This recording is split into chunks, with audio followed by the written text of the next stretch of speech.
Eu estava falando para o grande público que eu tinha uma dúvida ou neurologia ou psiquiatria. E que hoje nós sabemos que essa delimitação é um tanto quanto arbitrária, graças aos estudos, né, de neuroimagem importantíssimos, conduzidos pelo Jair e outros experts no mundo, e que se agregaram ultimamente, que mostram que os transtornos mentais, eles têm alterações neuroquímicas, eles têm alterações neuroestruturais, funcionais, que justificam seus sintomas. E da mesma forma, os transtornos neurológicos têm alterações comportamentais importantes do ponto de vista psiquiátrico. O indivíduo pode, sobretudo, se deprimir, pode ter alterações psicóticas, né? Então, é comum nos Estados Unidos, hoje em dia, terem residências, alguns programas de residências de ação joined, né? Já juntam as duas áreas, a neurologia com a psiquiatria, né? E a gente quer delimitar aqui uma coisa bastante importante, né? Filosófica, né? Que é a seguinte questão: o que é o transtorno mental? O transtorno mental, pessoal, ele é algo que é crônico, que interfere na funcionalidade do indivíduo, que tem padrões específicos de sintomas, certo? Eu não estou dizendo aqui que todo sofrimento mental é um transtorno mental. Então vamos, que a gente tem que quebrar alguns paradigmas para a live transcorrer de uma maneira científica, que é o que a gente quer, né? Então, não, nem todo sofrimento mental é um transtorno mental, mas os transtornos mentais, como o transtorno bipolar, depressão, certo? Vamos supor, se você perder seu pai ou sua mãe, você vai ficar triste. Isso é depressão? Não. Eu posso ir para um psicólogo fazer psicoterapia? Sim. Eu tive sofrimento mental? Sim. Mas se esse luto ocasionar uma ideação suicida, uma graves sintomas depressivos, aí é depressão. Aí já é uma alteração psicopatológica diferenciada que incapacita cronicamente o indivíduo e que requer tratamento medicamentoso e biológico também. Então, essa é a primeira coisa. E eu quero dizer a vocês que investigar cerebralmente os transtornos mentais, biologicamente os transtornos mentais, como o Jair fez, não aumenta o estigma, não deveria aumentar o estigma, muito pelo contrário, deveria diminuir o estigma, porque evidencia claramente, né, que o indivíduo está tendo aquelas alterações crônicas e recorrentes, como é no transtorno bipolar, por alterações neuroquímicas e neuroestruturais que ocorrem no cérebro. E que ele fica à mercê por fatores, grande parte genéticos, até 80, 70, 80%, mas também ambientais e gene ambiente, né, que alteram a estrutura cerebral desses indivíduos e que geram os sintomas.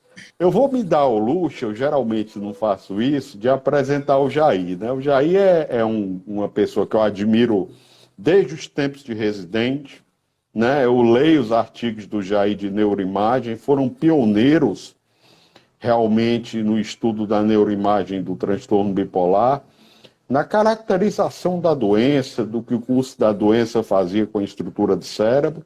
E o Jair, ele é um orgulho da psiquiatria do Brasil, país, né? Porque ele saiu para os Estados Unidos e fez uma carreira memorável, né? Desde os 42 anos, ele me falou uma vez, assim, não me lembro se é a cidade, que ele é chefe de vários departamentos de prestígio nos Estados Unidos e atualmente ele é chefe do departamento de psiquiatria da Universidade de Houston, no Texas. Então, é uma honra ter o Jair aqui conosco, né? Um amigo, uma pessoa brilhante, né? Que dá orgulho ao nosso país. É isso que o nosso país falta. E que prosperou na nação quer queira, quer não, mais meritocrática do mundo, na minha opinião, que é os Estados Unidos. Então, Jair, muito obrigado. E eu começo com a pergunta, né? Nós sabemos que a esquizofrenia claramente tem um pródromo, né? Apesar dos esforços para prevenir a esquizofrenia ainda serem muito incipientes, o transtorno bipolar, os esforços para delimitar um pródromo ainda são muito dúbios, para dizer na melhor das hipóteses, né? A questão neurodesenvolvimental no transtorno bipolar não é tão evidente quanto na esquizofrenia, né? A gente fez uma revisão sistemática recente mostrando isso. Então, quais são as principais... você que participa do Enigma, né? Pessoal, o Enigma é um estudo que junta gente do mundo todo, porque são mais sutis as alterações cerebrais nos transtornos mentais do que no AVC, por exemplo, ou no tumor cerebral, que tem 1 centímetro ou 1 milímetro. Né? Muito mais fácil ser detectado. No transtorno mental, você precisa de um tamanho amostral muito maior, global, do esforço global. E o Jair participa desse grande estudo. Né? Então, Jair, quais foram os grandes insights desse estudo? O que é que você tem para nos dizer, né? Quais são as principais alterações cerebrais do transtorno bipolar? Sou André, muito obrigado. Boa noite a todos. Primeiro, eu queria começar agradecendo a gentileza do teu convite, né? Eu acompanho o teu canal aqui, estou muito contente por poder participar hoje, né? A segunda, Claro. corrigir, você fez em relação à minha idade. Eu tenho 39. Se eu faço coisa de 32, é coisa que vai estar no futuro ainda, tá bom? Gostei, tá certo. Mas olha, eu concordo inteiramente com a tua posição, com o que você colocou, de que essas são claramente, tipo, transtorno de humor em geral, mas transtorno bipolar, com certeza, envolvem alterações detectáveis no cérebro. Né? Os estudos de imagem, agora das últimas 3 décadas, com ferramentas melhores, não conseguiram identificar nada que seja assim, patognomônico, diagnóstico, mas há várias alterações, são alterações geralmente discretas na anatomia, na função, nas conexões entre essas áreas frontolímbicas do cérebro. A gente não chama de doença porque a gente não conhece os mecanismos específicos, por isso tratamos de transtorno, né? Mas são processos que envolvem alterações cerebrais. As pesquisas das últimas 3 décadas demonstram isso, né, claramente. Uma parte que nos desaponta é que, apesar desse progresso, não tem nada disso que, no momento, esteja pronto para ser aplicado na clínica. A colaboração do Enigma é uma colaboração, né, muito rica, muito interessante, porque envolve colegas do mundo inteiro, colegas do Brasil, daqui, da Austrália, da Europa, porque vários de nós tínhamos amostragens pequenas com estudos de ressonância desses pacientes.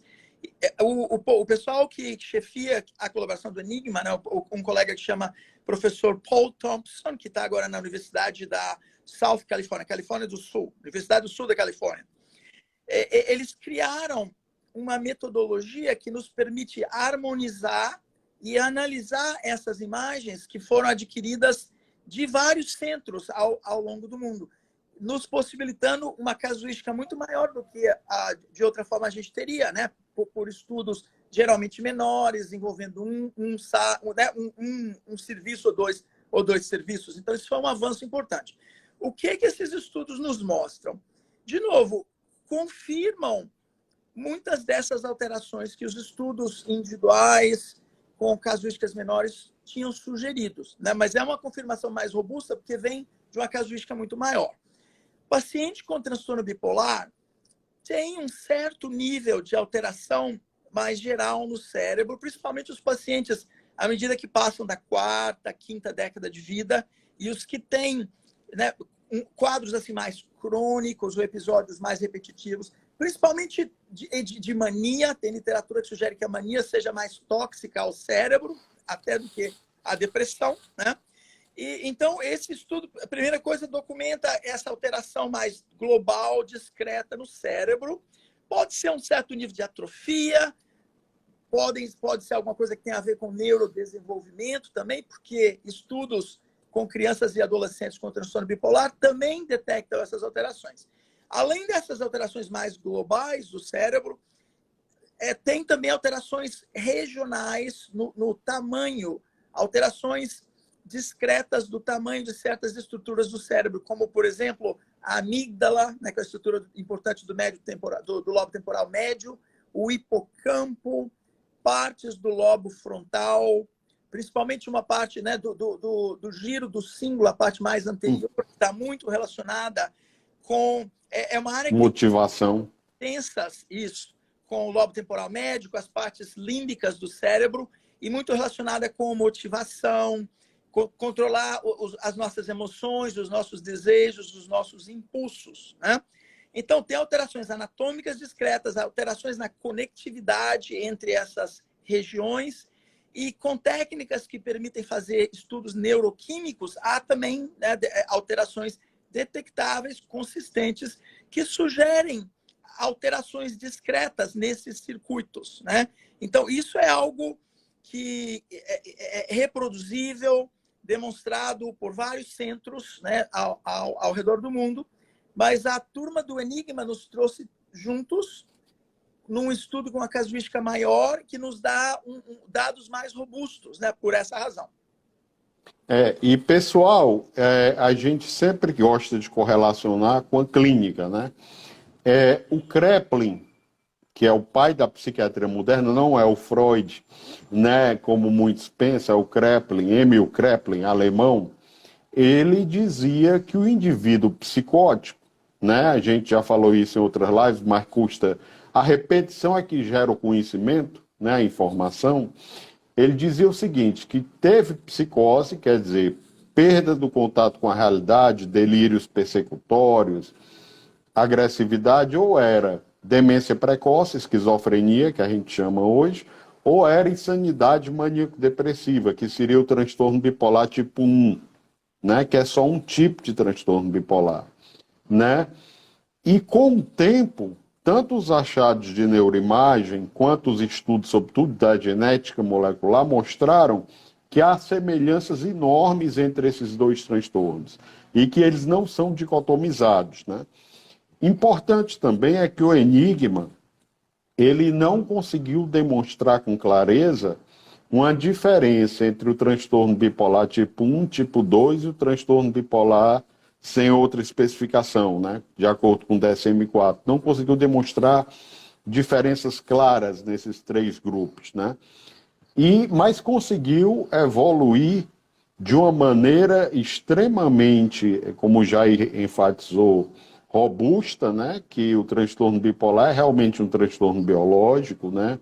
É um transtorno heterogêneo. E se é heterogêneo, não é um apanágio dos transtornos mentais, diga-se de passagem. O diabetes é uma doença totalmente de um curso heterogêneo, a hipertensão e outras doenças, né? Nós temos diabéticos que vivem 95 anos bem, nós temos diabéticos que aos 40 anos têm as pernas amputadas, independente do controle glicêmico, que ninguém sabe bem por quê, da mesma forma. Então, os transtornos mentais, eles têm uma causa biológica inegável, né? E esses trabalhos mostram isso, né? Importante, pessoal, é que existem várias variáveis de confusão, como o curso da doença, o tipo de medicação, a idade do sujeito, a idade em que começou a primeira manifestação do transtorno, né? E um achado robusto que o Enigma e outros estudos menores revelaram é que o lítio parece ser neuroprotetor, não é isso, Jair? Como é que você... E que os anticonvulsivantes parecem ser deletérios, né? Pois é. Esse é um dado assim, robusto, replicado, de que pacientes tratados com lítio, principalmente, esses estudos geralmente envolvem pacientes que ficaram no lítio ao longo do tempo, ou seja, respondedores ao lítio, né? Eles não têm essas alterações de matéria cinzenta que muitos pacientes bipolares têm, redução do conteúdo de matéria cinzenta em várias áreas corticais. Em alguns estudos até sugerem um pouco de aumento, né? E o que se propõe é que, de repente, isso tem a ver com efeitos neuroprotetores que o lítio tem, sabidamente tem, em estudos pré-clínicos, né? Estudos com modelos animais. E, interessantemente, os anticonvulsivantes parecem ter efeitos opostos. Mas, claro, Isso, sabe que tem muito paciente que responde bem à medicação anticonvulsivante também. claro. Então, eu acho que, de repente, essa é uma parte da história, né? Respondedor ao lítio, um processo onde a matéria cinzenta do cérebro em várias áreas corticais está mais preservada, de repente, esse é um mecanismo importante ali. Nos pacientes que tomam anticonvulsivante, né, a longo prazo, a gente não encontra esse mesmo tipo de efeito protetor detectável com a ressonância. Mas a gente sabe que muitos respondem, né? Respondem muito bem, diga-se Isso, de passagem. o que nos diz. Pessoal, o lítio, a gente tem sido um defensor do lítio por várias razões, né? Primeiro, pelo preconceito que se tem a essa medicação. Ela é uma medicação antiga, que já tem patente quebrada, mas ela oferece alguns benefícios, né? Essa prevenção de diminuição de matéria subcortical, de hipocampo, né? Tem um aspecto importante porque o hipocampo é uma das principais áreas inicialmente atingidas pela doença de Alzheimer, né? E a doença de Alzheimer, quem tem transtorno bipolar e depressão tem um risco aumentado a ter doença de Alzheimer. E tem estudos recentes, né? Inclusive o estudo do professor, que a gente sempre tem que citar os brasileiros que fazem belos estudos, né? O professor Gattais, que fez o ensaio clínico randomizado com o professor Orestes Forlenza, da USP, mostrou que nos pacientes com declínio cognitivo leve tratados com lítio há uma menor conversão para a demência. Então, o lítio ele é neuroprotetor, ele tem um efeito, pessoal, anti-suicídio, independente da melhora do humor do paciente, dos sintomas afetivos, né? Certo? Ele previne o suicídio, junto com a clozapina, as únicas duas medicações que parecem que 100% de chance de ter um efeito anti-suicida, provado, né? Então, é um remédio que a gente tem que ter no nosso arsenal, que nós temos que quebrar o estigma, nós temos que monitorar a função tireoidiana do paciente, a função renal, mas nós não podemos esquecê-lo desse arsenal cognitivo. O vídeo que eu introduzi em nossa live já foi falando de uma grande controvérsia, porque o Kraepelin, ele dizia que existiriam intervalos lúcidos, né, no transtorno bipolar, onde o indivíduo não teria, obviamente, mania nem depressão, enquanto que na esquizofrenia não existia, ele estaria sempre com alguns sintomas, né, não tinha antipsicótico na época e tal.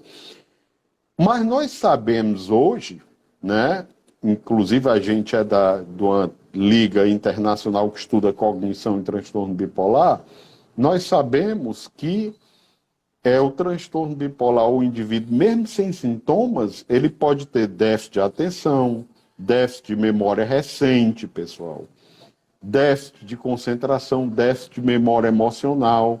Ele tem os sintomas cognitivos que incapacitam o paciente, muitas vezes, de ter funcionalidade, né, Jair? E esses estudos de neuroimagem são muito importantes para isso, né? Com certeza.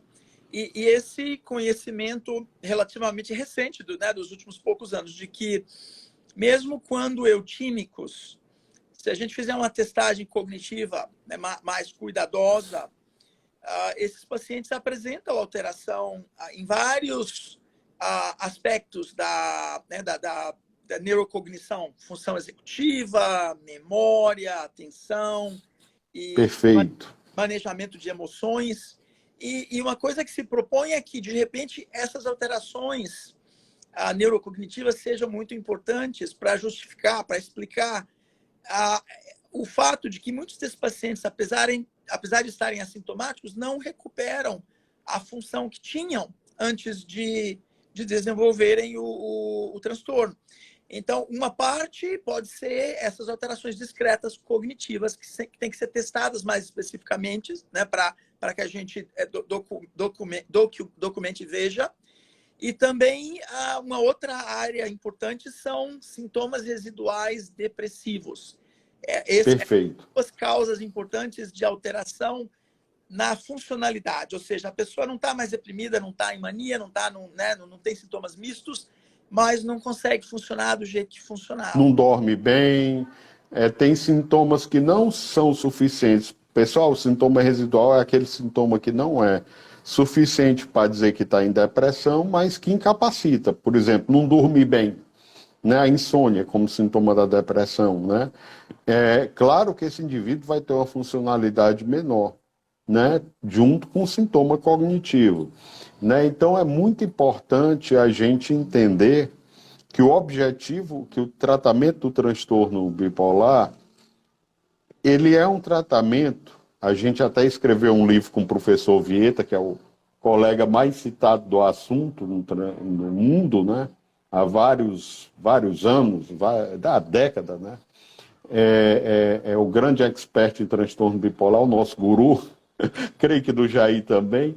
Então, a gente falou do tratamento integrado do transtorno bipolar, multidisciplinar, né? Que o livro é basicamente isso. O transtorno bipolar, ele é um transtorno sistêmico, começa daí. Ele não só causa alteração cerebral, ele causa desregulação do metabolismo glicídico, aumento de peso, independente das medicações. As medicações podem piorar, mas desde o Maudsley, ele dizia que o sangue de quem sofria de transtornos afetivos era mais doce, né? Isso tem escrito no Instituto de Londres, né? Então, o paciente com transtorno bipolar ele tem mais chance de ser obeso, de ter diabetes, de ter alterações do colesterol. Então, você tem que abordar de uma maneira sistêmica, com psicoeducação, né? Com psicoeducação, com exercício físico, é crucial porque previne episódio, evidências ainda subliminares, mas sugestivas, né? E melhora o risco cardiovascular global, que é aumentado nessa população, né? Exercício físico, a dieta do Mediterrâneo, né? Nós temos a professora Felice Jaca, que tanto eu quanto o Jair já colaboramos, que tem demonstrado efeitos benéficos de uma dieta nesses pacientes, né? E tem um assunto que eu queria conversar com o Jair, também que é importante, que é a neuroprogressão e um conceito novo que a gente participou do artigo com o professor Michael Berg, que é a somatoprogressão, que está relacionada à neuroprogressão, né? Então, queria que tu comentasse até que ponto os estudos mostram que há uma neuroprogressão. Nós sabemos que não é em todos os pacientes que isso ocorre, mas em um subgrupo importante, né? Isso, subgrupo importante, concordo. Então, pessoal, um subgrupo importante dos pacientes bipolares, se tiver mais episódios depressivos e de euforia, de hipomania e de mania, vai ter pior cognição, pessoal. Então, há uma negação inicial quando se dá esse diagnóstico, sobretudo no início da doença. Ah, isso é invenção da psiquiatria, eu não tenho transtorno bipolar. Pessoal, é uma doença como outra qualquer, como o diabetes, como a hipertensão. Isso. Não esqueçam disso, pelo amor de Deus. Não dificultem nosso trabalho. É uma doença que acontece em famílias, extremamente genética, né? A gente trata famílias bipolares muitas vezes, né? E que se não for prevenido esses sintomas, o paciente vai piorar a funcionalidade ao longo dos anos, né? Então a gente tem que ter essas considerações em mente, né? Então eu queria que o Jair falasse um pouco do serviço dele em Houston, e eu sei que tem um estudo do Jair muito bom, já li em algum lugar, não sei, que é sobre gêmeos, né? Eu não sei se eu li errado. Não necessariamente, de repente parte, parte da colaboração do Enigma, mas as nossas amostras não envolveram gêmeos. Infelizmente, eu acho que é um paradigma importante, poderoso para tentar, né, elucidar a contribuição da genética, a contribuição do ambiente. Então, eu li errado. Mas envolve pacientes jovens, né? Pacientes, crianças, né? Adolescentes, né? Vários dos nossos estudos envolveram crianças jovens que já tinham o diagnóstico ou crianças com risco, porque o pai ou a mãe tinham transtorno bipolar. A gente caracteriza, né, cedo e segue, e temos, né, uma amostra também longitudinal, dados longitudinais que estamos coletando com imagem e também testagem neurocognitiva nesses pacientes. A gente colabora com colegas aqui do departamento também para estudos epigenéticos e genéticos que a gente tenta ligar a essas alterações cerebrais detectáveis com a imagem e com a neurocognição, né? Pessoal, os estudos do Jair, esses que ele está falando, são realmente geniais e são muito promissores, porque o que é que ele usa, né? Jair pode me corrigir, eu tive aí uma semana há muito tempo atrás, mas tive a honra de visitar o serviço e achei um paradigma extremamente importante que a gente estuda no mercado financeiro também, eu confesso, e também na psiquiatria, que é o aprendizado de máquina, machine learning, né? Que o Jair ele está tentando, pessoal, com variáveis cognitivas, clínicas, mapeando pacientes desde o início, tentar descobrir possíveis trajetórias, né, através de machine learning, inteligência artificial. Então, uma das técnicas, não é a única de inteligência artificial, é mostrar cursos, né, ou fenótipos diferentes, biologicamente validados, biotipos do transtorno bipolar, né? Então, ele usa neuroimagem, cognição, é um trabalho duro, né, Jair? Verdade. E, para isso, a gente colabora com colegas, né, dessa parte mais computacional e especialistas nesses modelos de inteligência artificial. E a colaboração envolve aplicar essas técnicas nos nossos dados de paciente com nossa experiência e conhecimento em relação à doença, ao custo da doença. Uma tentativa importante, uma área muito atual, que a gente, né, já publicamos alguma coisa nessa área, mas é uma área importante e atual, né, na qual estamos estendendo as colaborações agora, é ver se a gente consegue treinar um sistema treinar o computador para reconhecer padrões específicos de alterações cerebrais que possam ser mais específicas do transtorno bipolar, com a intenção de que isso possa nos ajudar a diagnosticar. A outra intenção é, quando se tem dados de tratamento, há padrões que a gente possa reconhecer no cérebro quando o paciente responde a uma medicação, por exemplo, como o lítio, ou alguma outra medicação, que possam nos ajudar a prever a resposta terapêutica, de modo que a gente possa treinar o computador a reconhecer isso, né, com a intenção de trazer isso para a clínica. Ótimo. Claro que, assim, essa é uma área, né, é uma área difícil, e nas tentativas iniciais, o que a gente acaba encontrando é por exemplo, para a parte diagnóstica, quando a gente combina dados de imagem, de ressonância, com dados de neurocognição e mais informação clínica, o sistema consegue separar o paciente bipolar de, por exemplo, voluntários normais ou de pacientes com transtorno unipolar, geralmente com uma acurácia de 80%. Geralmente, nesses estudos, a gente encontra uma especificidade 75%, 78% e uma sensibilidade também no mesmo patamar, né? E a questão é que isso provavelmente, assim, é algo, mas assim... não é suficiente ainda. We are not there yet, né? Isso, não é suficiente para justificar o custo e para trazer isso como uma ferramenta que ajude na clínica, né?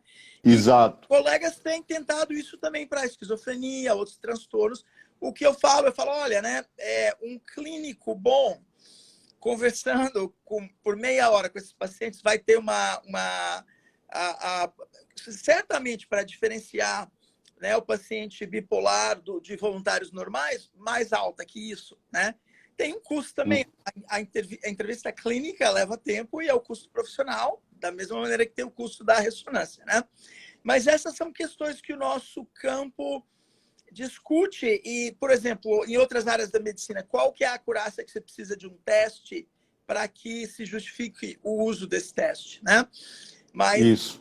essa questão, esses dados que eu descrevi aqui que a gente encontra no transtorno bipolar, outros olharam, por exemplo, autismo, esquizofrenia, e a história é meio parecida. A gente Eu consegue concordo. sistema de A minha leitura da literatura é a mesma. para reconhecer como uma acurácia cerca de 80%. 80%, É algo que nos deixa empolgado para dizer que, olha, isso vai ajudar, isso tem um papel na parte clínica. A gente tem que continuar a refinar esses modelos e, de repente, trazer outras informações. Será que combinando com, né, informação genética, epigenética, maneiras, né, melhores de refinar a validade diagnóstica, né, desses testes que a gente e outros estão tentando desenvolver? Claro. E, pessoal, eu quero dizer que essas tentativas são importantes, mas que muitos pacientes ainda chegam para mim, e isso foi muito importante o Jair ter deixado claro, né, que ele está no forefront, está na fronteira máxima, né, desse tipo de experimentação clínica, né, digamos assim, que não existe, pessoal, um exame que as pacientes perguntam, doutor, um exame que diga que eu sou bipolar? Não existe, ainda não existe, no mundo inteiro busca, quem ganhar vai ser Nobel, provavelmente, mas até agora, pessoal, mas isso não exclui o fato de nós estarmos lidando, dadas essas alterações que o Jair narrou tão bem, com a doença biológica, né? Com a doença médica, com a doença que requer tratamento tanto dos sintomas físicos quanto mentais, né? Então, eu acho que esse é a grande questão, né? Nós temos alterações no processamento das emoções, em estruturas cerebrais. Um grupo importante de pacientes progride com a evolução desses transtornos. Então, é importante entender uma coisa, não caiam a mesma armadilha do diabetes, é a mesma armadilha do transtorno bipolar. O diabético, quando está bem, ele diz, vou parar essa medicação, já estou bem, para que eu vou gastar dinheiro? Eu vou parar. Aí vai dizer assim o bipolar, eu já estou bem, eu vou parar. Você para, você aumenta a chance de ter novos episódios, e esses novos episódios dão mais lesão no cérebro e aumenta e diminui a funcionalidade, não é isso, Jair? Pelo menos num grupo importante de pacientes. Com certeza. E, André, essa dificuldade de se encontrar marcadores biológicos, né, para o transtorno bipolar tem a ver mesmo com a complexidade do cérebro e com a complexidade desses transtornos, né? É a genética, é um transtorno genético, como você disse, né, tão bem, passa em família, né? Tem uma herança familiar clara, na maioria dos casos, mas interagindo de maneiras muito complexas que a gente ainda não entende com os fatores do ambiente, né? Mas muito importante, assim, eu acho que a analogia aqui com o diabetes eu falo isso para os meus pacientes toda hora, que, olha, diabetes, né? Você precisa da medicação, você precisa de trazer para o teu estilo de vida modificações positivas que vão te ajudar, que é uma vida mais ativa, com exercício físico, uma dieta onde você se cuida, né? E no caso, né, mais claro do transtorno bipolar, mas do diabetes também, né, uma ajuda psicoterápica que vai te dar melhores ferramentas para manejar os estresses da vida, os problemas, né, Isso. no relacionamento, no trabalho e todo tipo de problema que a vida traz, né? E é o que a gente diz, Jair, a gente trata o transtorno bipolar do paciente, né? Como é o seu transtorno bipolar. Então, é por isso que a psicoeducação é importante, porque ela é em grupo, mas ela traz um sentido individual, né? Que é No indivíduo A, ele pode estar começando a entrar em mania quando ele começa a comprar livros exacerbadamente que ele nunca vai ler. No outro, ele pode ficar sem dormir. Esse pode ser o primeiro sinal de alerta. Então, é como eu digo, quem tem transtorno bipolar requer psicoterapia porque tem que conhecer o humor e tem que conhecer o padrão cognitivo, como a mãe conhece o bebê na barriga, né? E, pessoal, só para finalizar, eu queria falar uma questão importante. Nós temos dois tipos de cognição, uma cognição fria e uma cognição emocional, né? Nós interpretamos eventos e fatos, né, com a memória emocional, com um viés emocional. E quem tem transtorno bipolar tem um viés emocional negativo, né, muitas vezes. Né? Então, por exemplo, é aquela história que eu digo, você está andando na beira-mar de Fortaleza. Aí o paciente A tem transtorno bipolar e está bem, mesmo estando bem, ele tem um viés cognitivo, como nós falamos, e a pessoa B não tem transtorno mental. Aí ele cruza com um amigo, o amigo não cumprimenta, o melhor amigo. O paciente A, que está bem, ele pode dizer, eu sou uma pessoa sem atração, a pessoa não gosta de mim, pode ficar triste. Isso é uma cognição, viu, pessoal? Também, quente. Uma vulnerabilidade que trabalha-se em psicoterapia, né? E já a pessoa B, não. Ela vai dizer assim, a pessoa está viajando, está pensando em mil problemas, está pensando no namoro que acabou, está pensando na dívida que tem, está pensando em mil coisas, e não falou por causa disso, né? Então, é o hot cognition, a cognição quente, né? Que aumenta a vulnerabilidade também desses casos. Verdade.